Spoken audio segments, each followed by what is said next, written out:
So how this one ends up, you know, I wouldn't compare it to sort of when Alan Shearer was left out by Ruud Gullit all those years ago, and it ended up being like a massive clash, and one has to go in the end. I'm not sure we're quite at that point, but it does feel that something has to give, because there is no way that Mohamed Salah is going to be content being a bit part player in this team.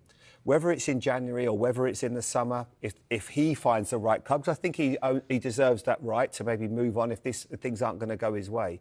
But I can only see that outcome. I don't see really now that maybe once that trust is broken, especially with someone like Mo, who Daniel would know a lot better than me as a human being, I just feel like he needs that confidence and love from a manager. We all talk about how mentally strong he is, but that feels like it's going to come to a head at some point, Daniel. Do you think he could leave the club in January? I'd like to think not. But you never know in football. I'd like to think not. I think he's a player that, has he been performing to the level? We talk about stats, we talk about numbers, and that's what Mo's known for. Has he delivered those this season? No, he hasn't. But nobody else has either. But you also know how much self-belief this guy has. Yes. And he will be hurting, won't he, right now? Every player that is driven by, you know, goals, assists, and those are individual things, and I'm not suggesting Mo's an individual player, but he wants to be the reason why the team wins. Attackers, typically, are driven that way. It's unique when you have a striker or a winger who doesn't want to be the reason. My job is to score, my job is to assist. That is my job. I want to do that. Mo's delivered that since he's joined the football club. This is the first season where we can question him and go, oh, well, he's not doing this. But I'm not quite sure that Mohamed Salah is the reason why Liverpool aren't. Last season, he was the reason why the team won the league. And now we're quick to question, because we've got Wirtz coming, we've got Isak coming, guys who are young players, top-class players, going to potentially be world-class. The pair of them, there's no debate in that. I truly believe Ekitike, all the attackers that have Gakpo, this and that. But a man of Mohamed Salah's quality, it hurts me to see. I can tell that, you know, he's not happy, and you wouldn't be, because you're used to being the main man. There comes a time in every player's career where managers, owners, and the player have decisions to make. I don't think this is the stage we're at with Mohamed Salah, personally. I think the club can turn it around in terms of performances, and I think Mohamed Salah can turn it around in terms of performances. But what I don't want to see is this notion that we're almost pushing Mohamed Salah away because what he scored, he's the top scorer for the team. Yes, we could say there's a couple of penalties in there and whatever, but nobody's delivering top-level performances for Liverpool this season. If we actually ask those players right now, which one of you believe you've been at the level that you've set yourself and the standards you've set yourself for all these years? I'm not sure one of them can go. Maybe only Szoboszlai, probably. I don't think there's any. Yes. But I'm with you. I think apart from that, Daniel, there's not one play. You could make a case for every player being left out on that side right now. The levels have dropped so significantly, haven't they? Yeah, the levels have dropped. Look, I truly believe they can come back, though. I'm not suggesting that they can't come back. On Salah, would you be starting him on Saturday at Leeds? But then, again, I'm not the manager. I can't decide what I believe he would do. I'm saying if you're going to change the formation and play a slightly different form, I would go all the way with it. And I would say, OK, well, let's have a look at Ekitike and Isak up top and see whether that's the answer. If you're going to leave Salah out again, then I will try something different and have Wirtz in a number 10 behind them and see if that can open a few doors. We know what Salah can do. Yes, has he been good this season? He hasn't been at his level. Mo knows that. But Mo also knows I'm a top player and I'm prepared to work my socks off to get back to the level that I've been playing at for. One thing for sure, it didn't work today playing Szoboszlai and Gomez at right back and right midfield. But it might be one where you go to Leeds and be more difficult to beat, if that's what he wants to set his team up. But if you're going there to try and win and you're thinking we need a goal from somewhere and playing in a Liverpool style and making sure that you're on the front foot, then Salah has to start. Arne, has there been a little bit more belief and confidence instilled in the team since the win at the weekend? No, it's not the first time we've won this season, as you probably know. But it was important for us to start winning again.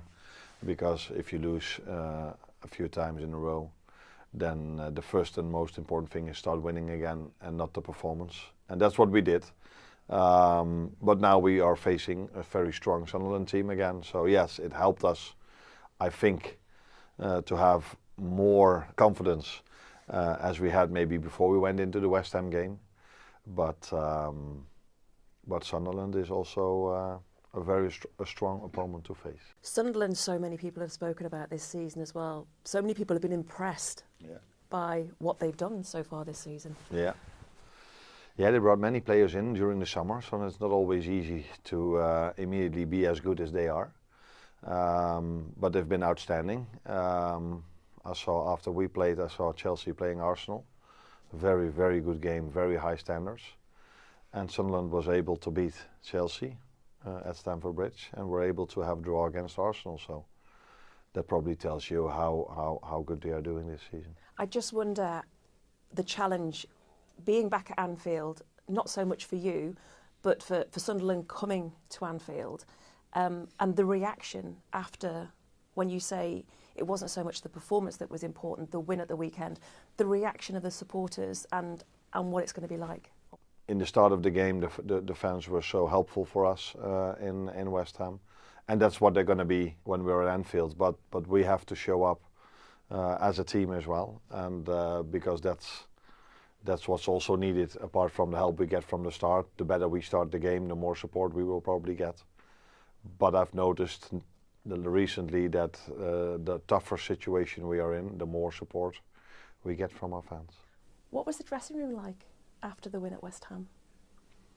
Immediately afterwards? Not buzzing. I think we were happy, but we also understood that we haven't performed to the standards we should, especially not in terms of results.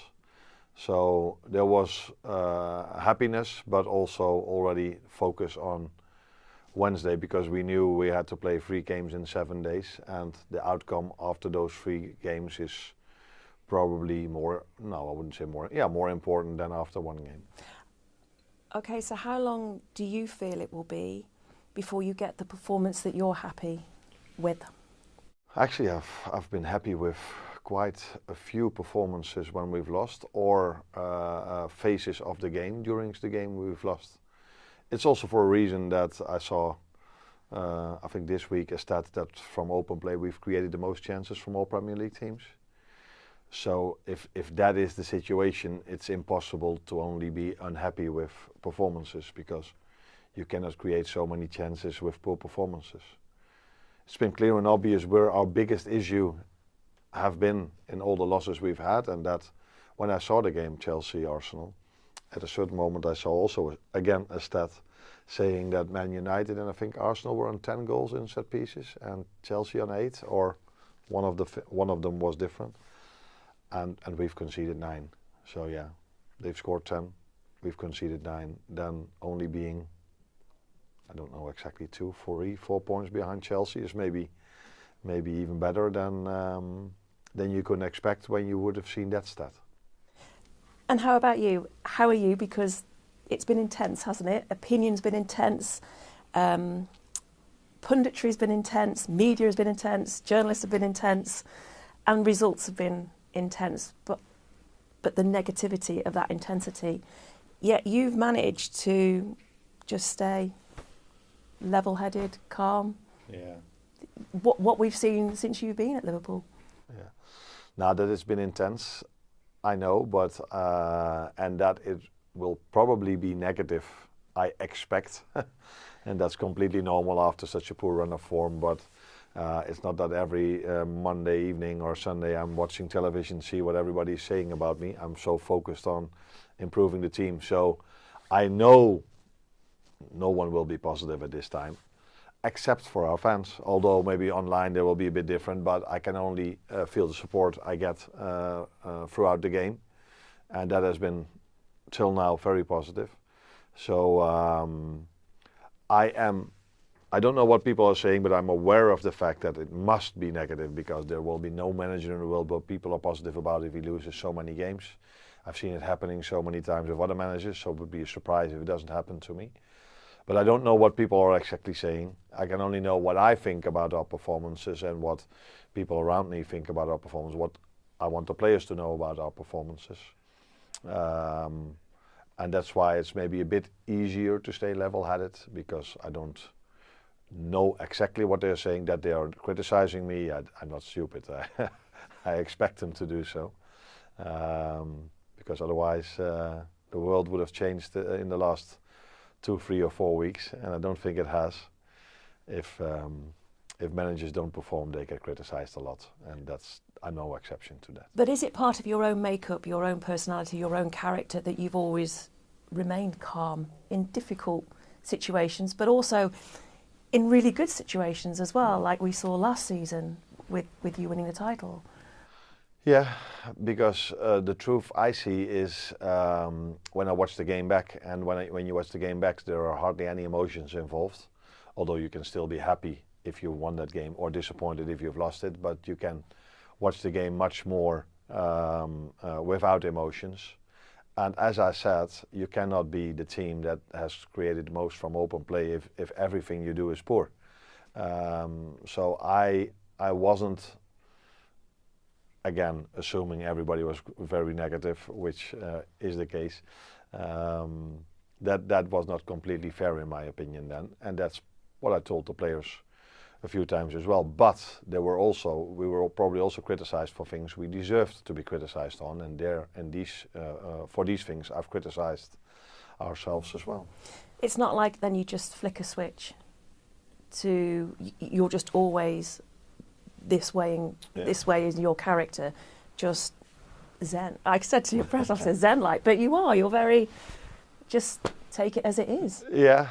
Maybe not always. I think I can be different as well, but we've been not as bad as people said we were. But we have to do certain things definitely better than we did. But so many games we've played, the first chance of the opponent went in, and so many games we've played, we've missed multiple chances. We've been very unlucky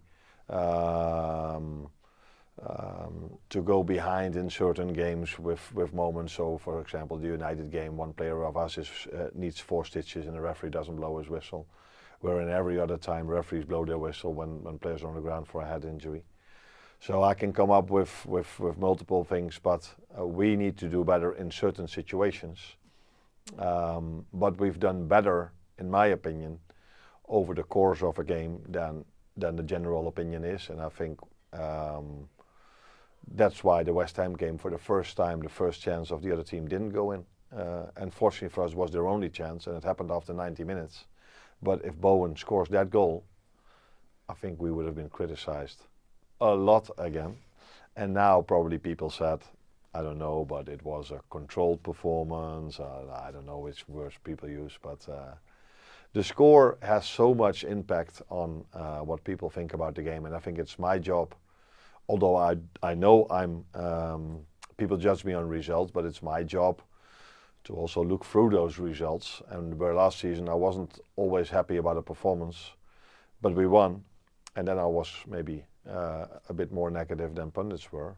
Or maybe probably now I'm a bit more positive than some people. When you say the game against West Ham, it wasn't so much about the performance, it was more important that you won the game. And you made the decision over Mo to put him on the substitutes bench. Was that a 100% decision in that, because it's Mo Salah, the reaction it's going to provoke and get for doing that, but also is it something that you had to think long and hard about doing? Deservingly so, that it is something everybody's looking at, because for so many years he's been so influential for this club, and even last year when I was here he's been so important for the club and for me. So it's normal if he then doesn't play that people talk about that. And in every lineup I make a lot of thoughts go in, not particularly when Mo is playing or when he's not playing. Every time you have to make a lineup, you watch a lot of videos from the other team, and then you decide on what's best for our team. And I think I've said many times, we are playing again 3 games in 7 days. We hardly had to do that last season, but I think it's going to be the 3rd time now this season we have to do so. And that is that's a lot. So we need all the players. I would be surprised if the ones I start will make all of them 90 minutes, because on Saturday we have to play again. So yeah, it's as always a lot of thoughts go in, and not more or less when it's about Mo, or it's about Florian, or it's about Alex, or it's about all the other ones. I get a lot of questions about. Are they difficult conversations or easy conversations because the player understands why you're doing? No, it's never easy Things not to you're play doing. someone, but that's not only in this situation for Mo, that's for all of them, because all of them are very good players and all of them are good enough to play for us, to start for us. So that makes it really difficult not to play a few, but that is the reality of every Premier League team, of every Premier League manager. Maybe I'm one of the few that, when you look at the top clubs, that's a bit lucky, because I think I don't have as many as some other managers have. So when it comes to the squad, I don't have to make difficult decisions. It's always the same who are in. The last few weeks, there are always 2 academy players on the bench. But for the starting 11, it's always a difficult choice, because all of them have so much qualities, and it just depends on which quality you want to use for that game. And lastly, Joe Gomez, he's had to bide his time to get the opportunities, and he had that opportunity at the weekend at West Ham, and it looked like he'd never been away. Yeah. Would that be a fair assumption to make? That's a fair assumption to make, and that says all about him. I think he showed this skill, and I think it's a skill, so many times for Liverpool. So unfortunately for him, he has to miss out on too many games because of injuries. Reasons his whole Liverpool career, I think. During his whole Liverpool career, I think. But then when you play him again, it just he plays as if he's done that for years. Which he's done, but mainly with interferences, because he missed out on games. Comes a bit with experience maybe as well. It was a good performance. It always helps to have a good individual performance if the team plays solid and decent. And I think that's what he did. He got a lot of help from Dominic Szoboszlai, who played in front of him. That made his job maybe a bit more easy as well. So yeah, good performance, and now very curious, because he's missed out on so many games, if he's able to start again. We'll find out. Yes. Thank you, good luck. You're welcome.